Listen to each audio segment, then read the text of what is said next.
وسهلا بكم حبيباتي في فيديو جديد في وصفه جديده. البنات كما راكم تشوفوا جيتكم بواحد الحلوى بريستيج، حلوى من اروع ما يكون اللي ذوقها راح يحير فيها وما راحش يامن كامل بلي خدمتوها بالخبز اليابس تجي من اروع ما يكون. اذا توالم بزاف الحفلات الاعراس ولما لا.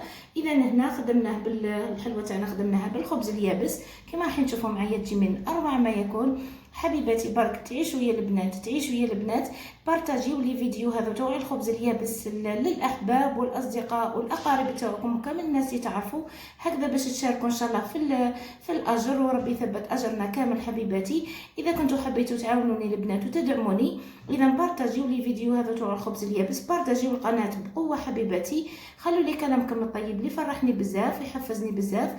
البنات اي استفسار اي سؤال عندكم خلوه لي في التعليقات. برك تابعوا لا فيديو للاخير باش كامل ان شاء الله تنجحوا في الوصفه. شوف البنات حلوه من اروع ما يكون، ما راحش تامنوا كامل بلي خدمناها بالخبز اليابس كما راح نشوفوا معايا. برك تابعوا الفيديو للاخير، خلوا لي جيم للفيديو وخليكم بدون اطاله. قبل هذا نصلوا وسلموا على النبي عليه الصلاه والسلام. اللهم صل وسلم وبارك على سيدنا محمد وعلى اله وصحبه اجمعين الى يوم الدين. وراح نقسم لكم حبه تشوفوها من داخل. شوفوا البنات اذا حلوه طريه والبنه تاعها ما نحكي لكمش بواحد الحشوه راح يعجبكم بزاف، بنه ولا اروع اللي ذوقها ما راحش كامل يامن بلي خدمتوها بالخبز اليابس. تابعوا برك لا فيديو للاخير حبيباتي باش كامل ان شاء الله تنجحوا في الوصفه. نبداو حبيباتي ونسمو بسم الله. كما راكم تشوفوا البنات انا عندي هنايا حليب نسلي. شوفوا البنات اذا حليب محلى مكثف. شوفوا البنات انا هذا خدمته في الدار، انا ما نشريش نخدمه في البيت بطريقه سهله بزاف. اللي ما تعرفش تخدمه ولا حابه تتعلم الطريقه اذا البنات برك خلوا لي في التعليقات راح نعطيكم الطريقه. اذا واش راح نحتاجو حليب مكثف، نحتاجو كميه تاع الماء كوكو وراح نبدا نضيف عليها في النيسلي شويه ونخلط حتى نتحصل على قوام يشبه للعجينه.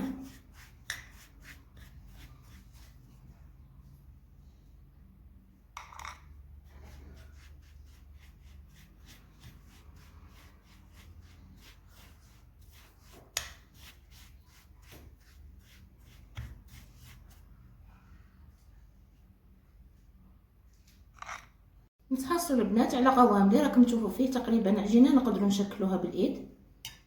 نخلوها جانبا. واش راح نحتاج البنات ننتقلوا للعجينه. واش راح نحتاجوا كاس كما راكم تشوفوا البنات خبز يابس ومرحي رقيق ومحمصات البنات كما راكم تشوفوا راه محمص.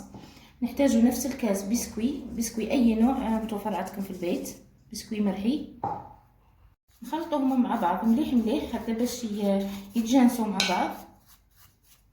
واش راح نحتاج البنات عندي هنايا مغرفه معمره فاني، وعندي هنايا زوج مغارف حليب غبره، حليب لحظه حليب غبره ثاني حمصتو البنات راح يعطي بنه روعه للحلوى. اذا نخلطوا المكونات كامل مع بعض حتى يتجانسوا مليح. لازم البنات ما تخلوش كامل الحبيبات هذو يبانوا.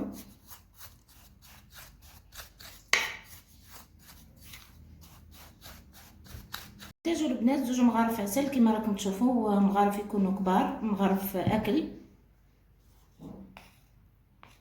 لانه البسكوي البنات تاعي انا راه ماشي حلو ياسر، راه ماشي حلو بزاف. نحتاج كميه راح نلم العجينه تاعي بالكونفيتور. هنا الكونفيتور تاع المشماش. نبدا نخلط ونبدا نلم في العجينه تاعي. كل ما نحتاج البنات الكونفيتور اللي هو مربى المشمش. اذا نبدا نزيد شوي حتى تتلم عندي العجينه. راح نستعمل الايد تاعي احسن.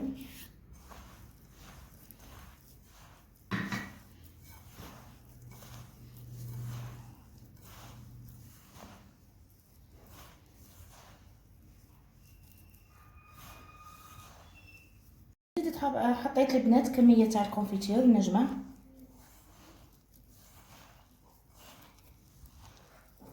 لازم تحصلوا على قوام يكون عجينه ونقدروا نشكلوها بالايد.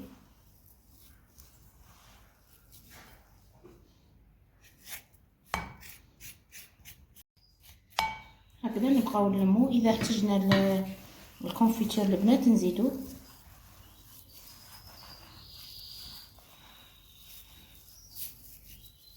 شوفوا البنات القوام.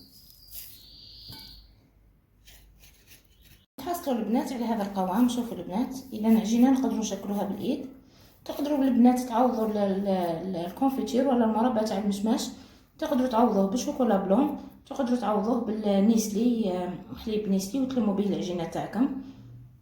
نجي هنا العجينه البنات تاع المات كوكو. اذا نحاول نكورها كرات صغيره، لازم كامل يكونوا بنفس الحجم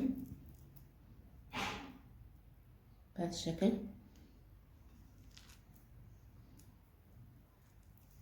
ما تكبرهمش البنات بزاف، لانه هذا راه الحشو تاع الحلوى تاعنا.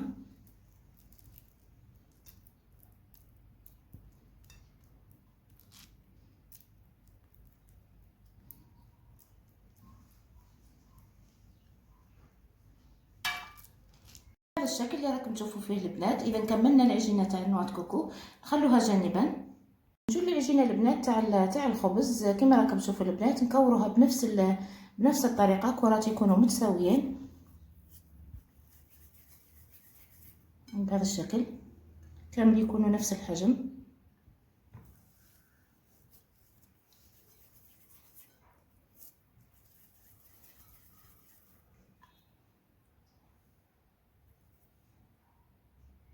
نكمل العجينه ونرجع لكم. باش نحتاجو البنات، عندي انا هذا مول سيليكون، حبات تاعو كما راكم تشوفوا البنات كاري. اذا بالنسبه للعجينه البنات تاع النوات كوكو، دخلوها للفريجيدير احسن هكذا باش تجيكم الخدمه سهله. اذا واش راح ندير البنات، راح نجيب الحبه تاع العجينه، راح نحلها في ايدي هكذا، نسطحها مليح.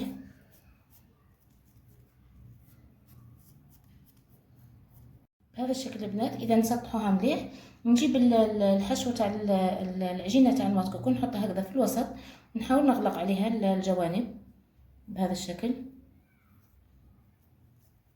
ما نخليش كامل العجينه ما نخليش كامل الحشو يبان بهذا الشكل. نحاول نعطي لها شكل دائري.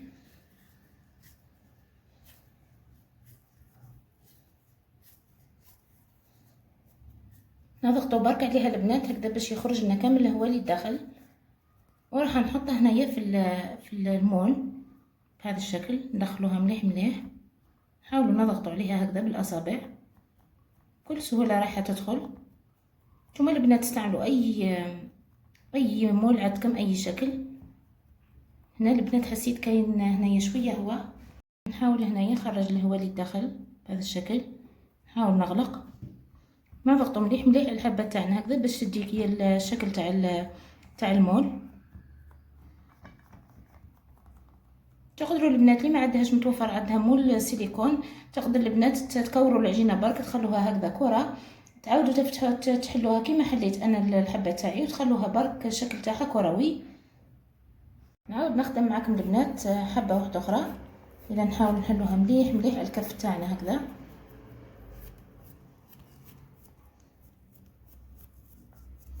نجيبوا الحشو تاع النوات كوكو، نحطوه في الوسط، نحاول نغلق عليها الاطراف.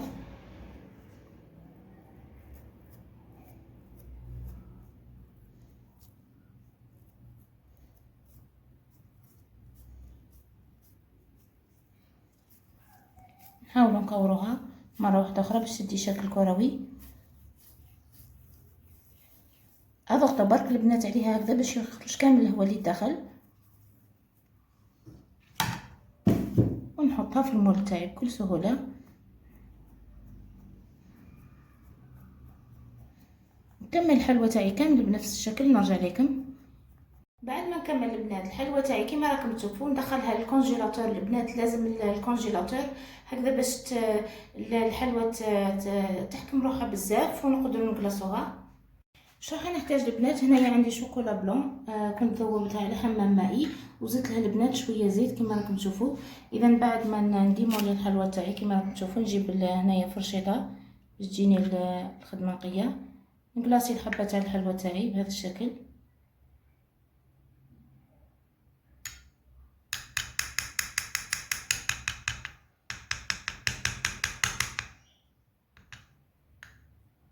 هكذا ونحطها هنايا فوق ورقة المطبخ، البابي كويسون.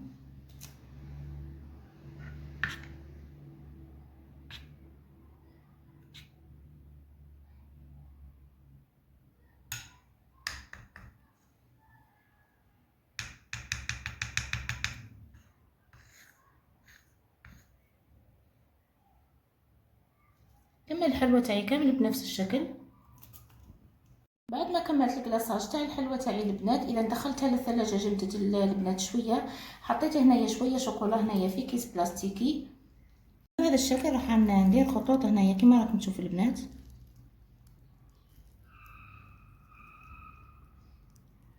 هنا في الجانب برك البنات،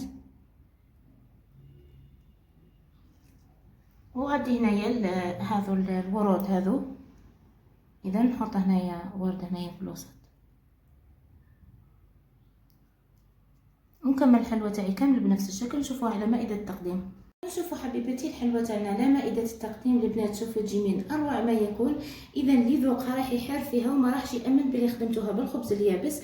كما راكم تشوفوا البنات انا حطيت هنايا لي بيبيت او شوكولا هذو زينت بهم الورده كما شفتوا معايا، وتقدموهم البنات بليكيسات. اذا نتمنى حبيباتي تجربوا الوصفه تاع اليوم وتفرحوا بها وتفرحوا بها الضيوف تاعكم.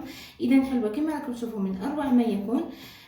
ما تنسونيش حبيبات قلبي بالكلامكم الطيب، وخلوا لي ارائكم، اي استفسار عندكم اي سؤال البنات خلوا لي في التعليقات.